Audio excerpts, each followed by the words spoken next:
할렐루야. 오늘도 하나님께서 주시는 귀한 은혜가 예배의 자리 가운데, 기도의 자리 가운데 나아가는 여러분 모두에게 함께 하시기를 간절히 소망합니다. 오늘 말씀은 사무엘하 20장과 21장입니다.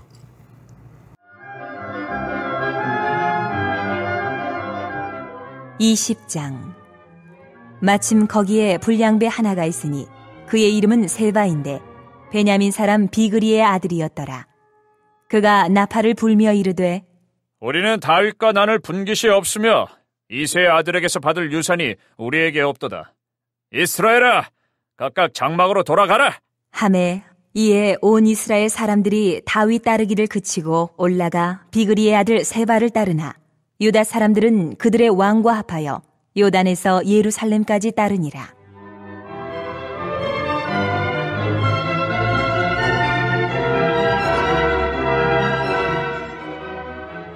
다윗이 예루살렘 본궁에 이르러 전에 머물러 왕궁을 지키게 한 후궁 10명을 잡아 별실에 가두고 먹을 것만 주고 그들에게 관계하지 아니하니 그들이 죽는 날까지 갇혀서 생과부로 지내니라.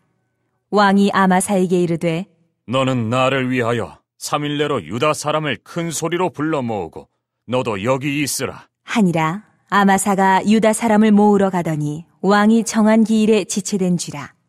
다윗이 이에 아비새에게 이르되 이제 비그리의 아들 세바가 압살롬보다 우리를 더 해하리니 너는 내 주의 부하들을 데리고 그의 뒤를 쫓아가라.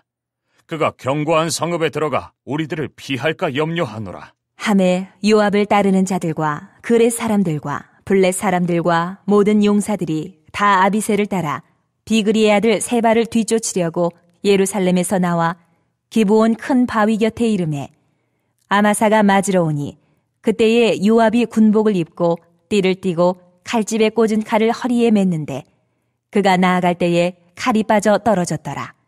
요압이 아마사에게 이르되 내 형은 평안하냐? 하며 오른손으로 아마사의 수염을 잡고 그와 입을 맞추려는 체함에 아마사가 요압의 손에 있는 칼은 주의하지 아니한지라.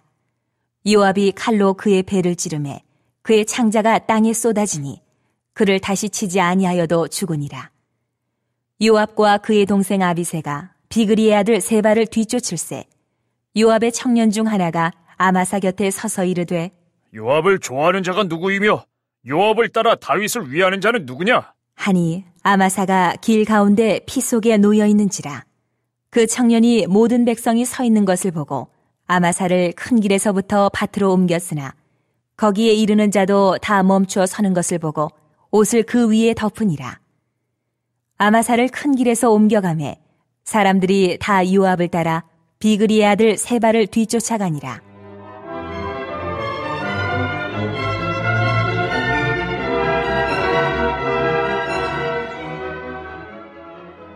세바가 이스라엘 모든 지파 가운데 두루 다녀서 아벨과 벳마아가와 베림 온 땅에 이르니 그 무리도 다 모여 그를 따르더라. 이에 그들이 벳마아가 아벨로 가서 세바를 애우고 그 성읍을 향한 지역 언덕 위에 토성을 쌓고 요압과 함께한 모든 백성이 성벽을 쳐서 헐고자 하더니 그 성읍에서 지혜로운 여인 한 사람이 외쳐 이르되 들을지어다 들을지어다 청하건대 너희는 요압에게 이르기를 이리로 가까이 오라. 내가 내게 말하려 하노라 한다 하라. 요압이 그 여인에게 가까이 가니 여인이 이르되 당신이 요압이니이까? 하니 대답하되 그러하다 하니라. 여인이 그에게 이르되 여종의 말을 들으소서. 하니 대답하되 내가 들으리라 하니라. 여인이 말하여 이르되 옛사람들이 흔히 말하기를 아벨에게 가서 물을 것이라 하고 그 일을 끝내었나이다. 나는 이스라엘에 화평하고 충성된 자 중 하나이거늘 당신이 이스라엘 가운데 어머니 같은 성을 멸하고자 하시는도다. 어찌하여 당신이 여호와의 기업을 삼키고자 하시나이까? 하니 요압이 대답하여 이르되 결단코 그렇지 아니하다. 결단코 그렇지 아니하다. 삼키거나 멸하거나 하려 함이 아니니 그 일이 그러한 것이 아니니라.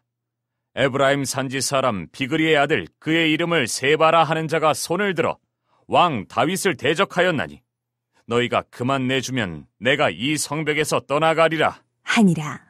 여인이 요압에게 이르되 그의 머리를 성벽에서 당신에게 내어 던지리이다. 하고 이에 여인이 그의 지혜를 가지고 모든 백성에게 나아가매 그들이 비그리의 아들 세바의 머리를 베어 요압에게 던진지라. 이에 요압이 나팔을 불매 무리가 흩어져 성읍에서 물러나 각기 장막으로 돌아가고 요압은 예루살렘으로 돌아와 왕에게 나아가니라.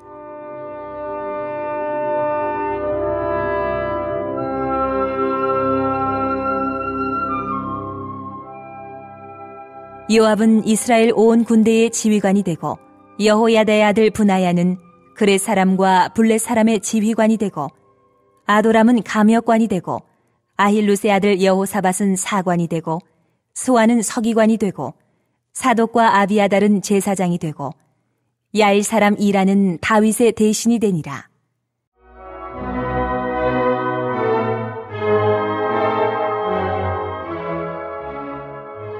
(21장) 다윗의 시대에 해를 거듭하여 3년 기근이 있으므로 다윗이 여호와 앞에 간구하매 여호와께서 이르시되 이는 사울과 피를 흘린 그의 집으로 말미암음이니 그가 기브온 사람을 죽였음이니라 하시니라.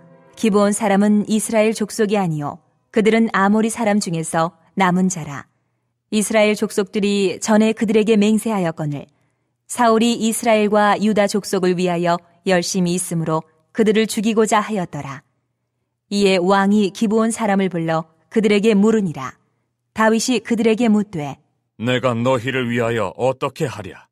내가 어떻게 속죄하여야 너희가 여호와의 기업을 위하여 복을 빌겠느냐? 하니 기브온 사람이 그에게 대답하되 사울과 그의 집과 우리 사이의 문제는 은금에 있지 아니하오며 이스라엘 가운데서 사람을 죽이는 문제도 우리에게 있지 아니하니이다. 하니라. 왕이 이르되 너희가 말하는 대로 시행하리라. 그들이 왕께 아뢰되 우리를 학살하였고 또 우리를 멸하여 이스라엘 영토 내에 머물지 못하게 하려고 모해한 사람의 자손 7사람을 우리에게 내주소서. 여호와께서 택하신 사울의 고을 기브아에서 우리가 그들을 여호와 앞에서 목매어 달겠나이다. 하니 왕이 이르되 내가 내주리라. 하니라.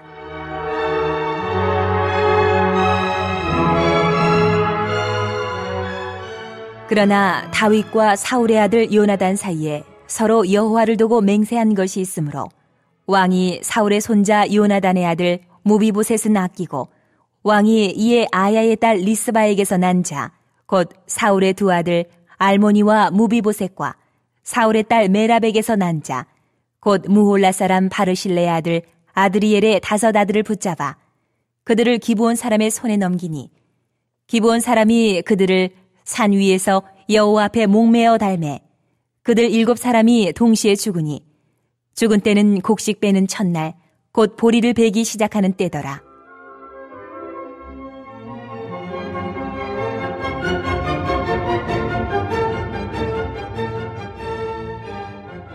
아야의 딸 리스바가 굵은 배를 가져다가 자기를 위하여 바위 위에 펴고 곡식 빼기 시작할 때부터 하늘에서 비가 시체에 쏟아지기까지 그 시체에 낮에는 공중의 새가 앉지 못하게 하고 밤에는 들짐승이 범하지 못하게 한지라.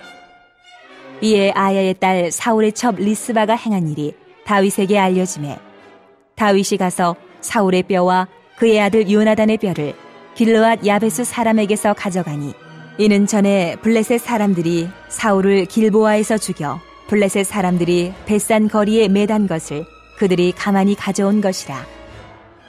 다윗이 그곳에서 사울의 뼈와 그의 아들 요나단의 뼈를 가지고 올라오매 사람들이 그 달려 죽은 자들의 뼈를 거두어다가 사울과 그의 아들 요나단의 뼈와 함께 베냐민 땅 셀라에서 그의 아버지 기스의 묘에 장사하되 모두 왕의 명령을 따라 행하니라. 그 후에야 하나님이 그 땅을 위한 기도를 들으시니라.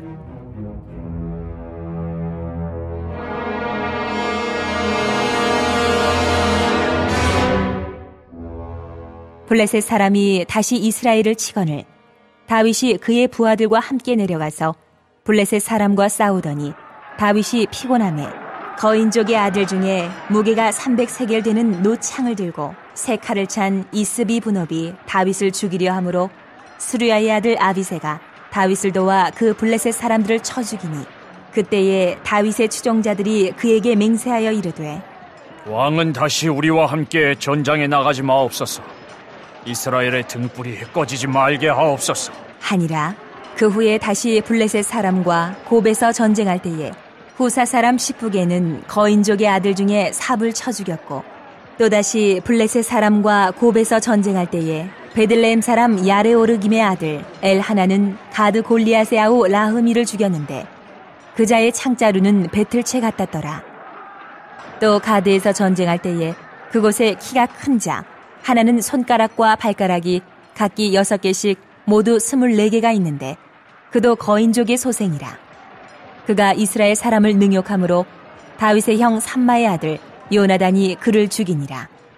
이 4사람 가드의 거인족의 소생이 다윗의 손과 그의 부하들의 손에 다 넘어졌더라.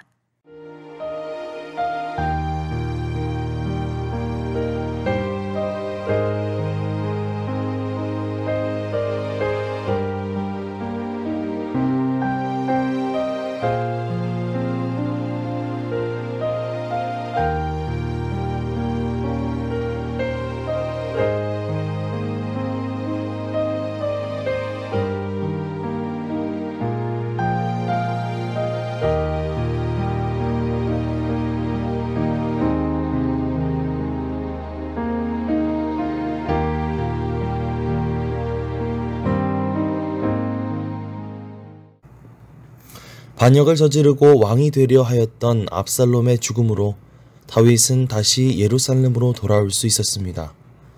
그러나 그들 중 어떤 사람들은 다윗이 왕으로 귀환한 후에도 여전히 다윗과 화해하기를 거부했는데요. 오늘 말씀에 나오는 세바라는 사람이 바로 그런 사람들 중에 하나였습니다.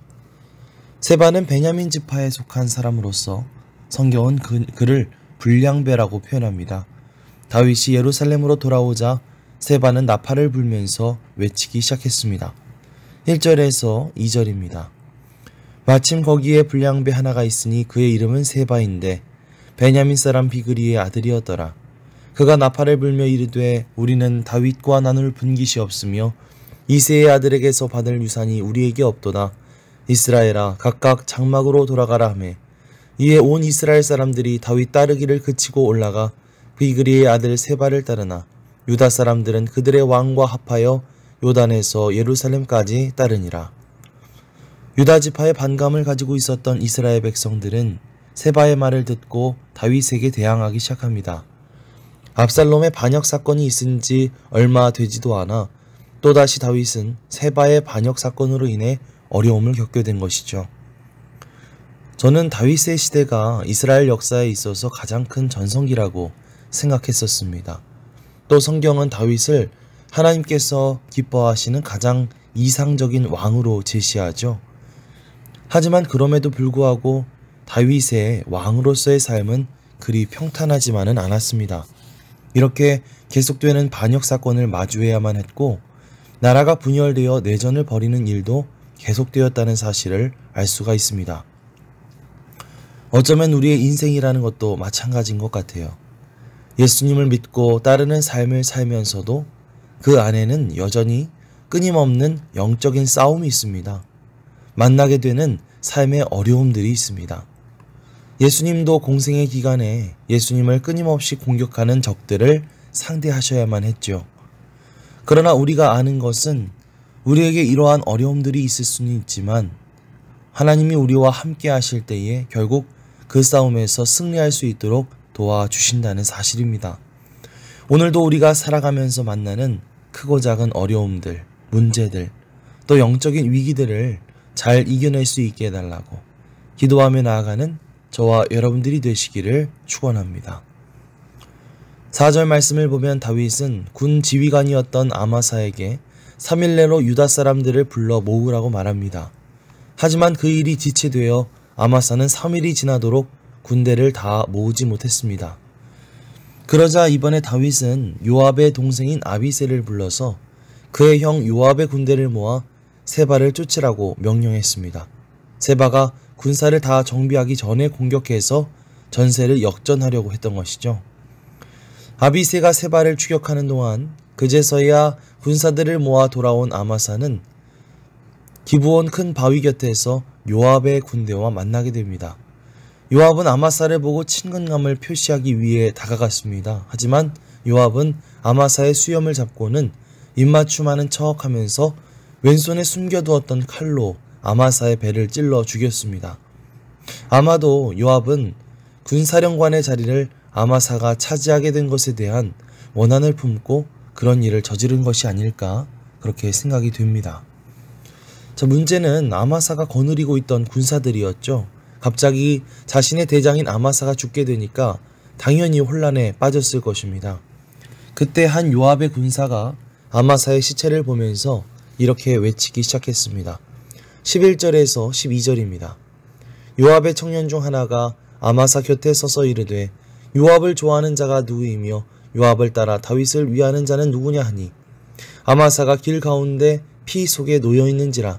그 청년이 모든 백성이 서 있는 것을 보고 아마사를 큰 길에서부터 밭으로 옮겼으나 거기에 이르는 자도 다 멈추어 서는 것을 보고 옷을 그 위에 덮으니라. 요압의 청년이 사람들에게 그렇게 외쳤던 이유는 요압이 아마사보다 더 위대한 다윗의 지휘관이니 그를 따르라고 했던 것이죠. 하지만 모든 백성들이 큰 길 한가운데 쓰러져 있는 지휘관 아마사의 시신을 보고 멈추어 서게 되자 그 청년은 서둘러 그 시신을 밭으로 옮겨버립니다. 그런데 거기서도 사람들이 자꾸만 아마사의 시신을 지켜보자 결국 그 위에 옷을 덮어서 아마사의 시신을 감추게 되죠. 아마도 그 요압의 군사는 이 아마사의 시체를 통해서 요압의 지도력을 어필하려는 그런 계획을 가지고 있었던 것 같습니다. 하지만 잘 되지 않았죠. 그래서 그는 아마사의 시신을 처음엔 밭으로 옮겼다가 결국은 옷으로 가려버릴 수밖에 없었던 것입니다. 우리가 어떤 계획을 세우고 시행하려고 하지만 모든 것이 자신의 뜻대로 되지 않을 때가 많습니다. 하지만 어떤 사람은 자신의 계획에 집착한 나머지 자꾸만 잘못된 길을 가게 되기도 하죠. 우리가 때로 잘못된 판단을 내렸을 때 그 사실을 속히 깨달을 수 있도록, 그래서 올바른 방법과 길로 돌아올 수 있는 겸손한 마음을 달라고 기도하며 나아가는 저와 여러분들이 되시기를 간절히 소망합니다. 다행히 아마사의 군대마저 끌어들이는 데 성공한 요압은 그 길로 세바를 계속 뒤쫓았습니다. 한편 세바는 이스라엘 전 지역을 돌아다니다가 벤마아가 아벨이라는 성에 들어가게 되죠. 요압의 부하들은 세바가 그곳에 있다는 말을 듣고 그리로 가서 성을 완전히 포위하고 토성을 쌓기 시작했습니다. 요압의 군사들이 성을 무너뜨리려 할 때 그 성에서 한 지혜로운 여인이 나와서 말을 건넵니다. 19절입니다. 나는 이스라엘에 화평하고 충성된 자 중 하나이거늘 당신이 이스라엘 가운데 어머니 같은 성을 멸하고자 하시는도다. 어찌하여 당신이 여호와의 기업을 삼키고자 하시나이까 하니, 아니 왜 하나님의 기업인 이 성을 멸하려고 하십니까? 아무 잘못도 없는 우리를 왜 멸하려고 하십니까? 라고 묻는 여인에게 요압은 결단코 그런 것이 아니라고, 다윗을 대적한 반역자 세바를 잡기 위한 것뿐이라고, 또 만약에 그를 자신에게 내준다면 조용히 떠나가겠다고 밝힙니다. 22절입니다. 이에 여인이 그의 지혜를 가지고 모든 백성에게 나아가매 그들이 비그리의 아들 세바의 머리를 베어 요압에게 던진지라. 이에 요압이 나팔을 불매 무리가 흩어져 성읍에서 물러나 각기 장막으로 돌아가고 요압은 예루살렘으로 돌아와 왕에게 나아가니라. 이 여인은 자신의 성읍 사람들에게 지혜를 가지고 나아가 자초지종을 설명했고 결국 백성들은 세바의 머리를 요압에게 던져주었습니다. 그렇게 성읍을 에워쌌던 군사들이 물러가고 다시 평화를 되찾게 되었던 것이죠. 만약에 그 성읍을 함락시키기 위한 전투가 계속 진행되었었다면 그 가운데 많은 희생자들이 나왔을 것입니다. 세바를 잡기 위해 무고한 성읍 사람들까지도 많이 희생되어져야만 했을 것입니다. 하지만 이 여인은 자신의 지혜와 또 기지를 발휘함으로써 자신을 비롯한 많은 자신의 이웃들까지도 살릴 수 있게 된 것이죠. 잠언 4장 6절 말씀은 이렇게 이야기합니다. 지혜를 버리지 말라. 그가 너를 보호하리라. 그를 사랑하라. 그가 너를 지키리라.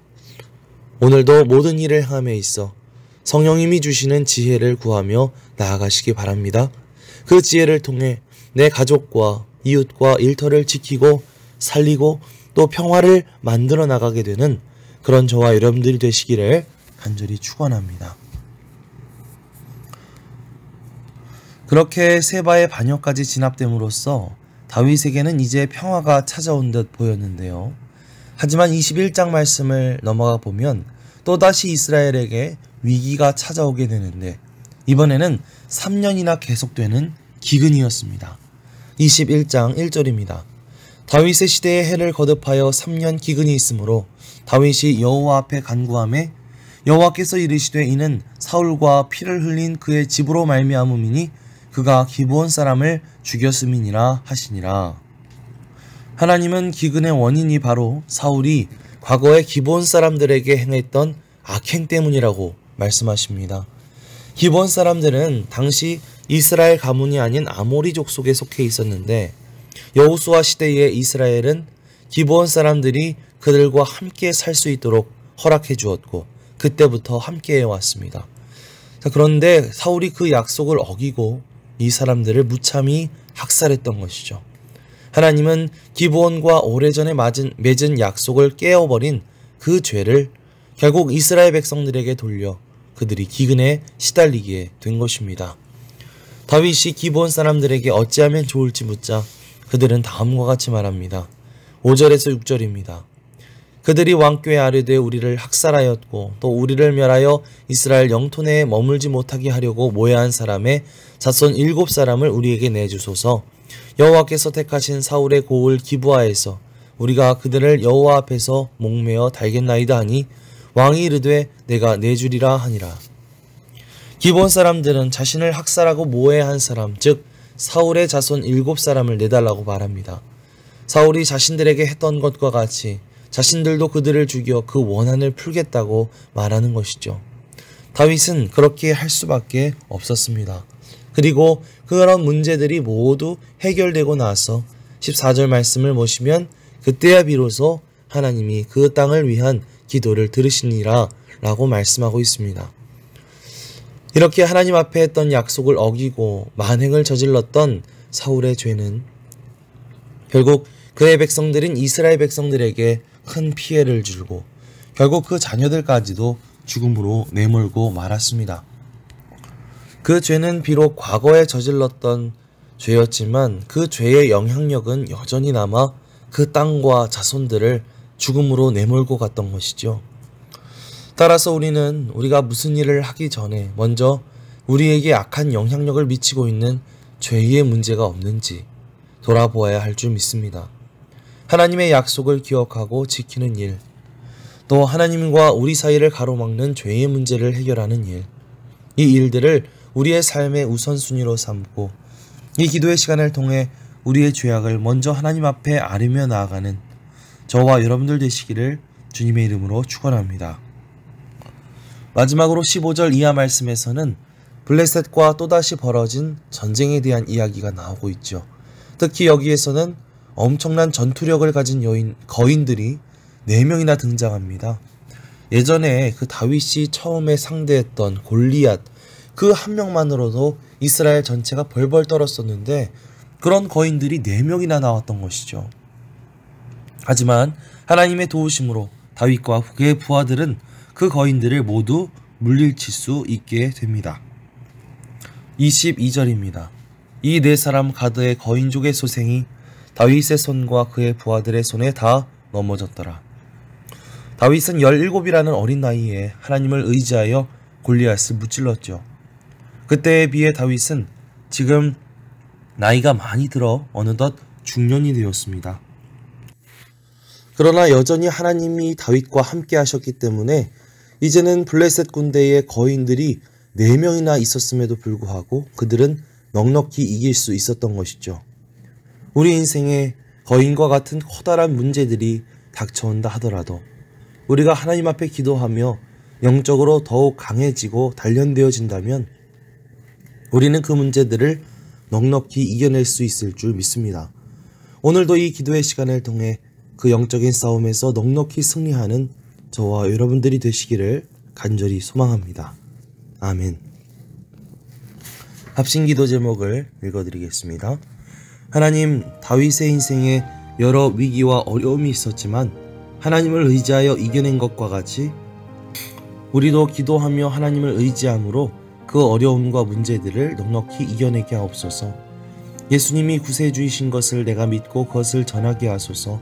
온라인 연합 속회, 성탄절, 당회 등 연말 일정이 은혜의 시간들이 되게 하시고 2022년을 기도하며 맞이하게 하옵소서. 코로나가 박멸되게 하시고 모든 성도들의 머리카락 하나도 상하지 않도록 지켜주옵소서. 자녀들과 일터를 축복하옵소서. 함께 합심해서 기도하겠습니다. 사랑과 은혜가 풍성하신 아버지 하나님 감사합니다. 오늘 이 새벽에도 주님 앞에 나와 함께 기도하며 나아갈 수 있도록 인도하여 주심에 감사를 드립니다. 오늘 말씀을 통해서 주신 그 은혜를 우리가 기억하면서 살아가게 하여 주시옵소서.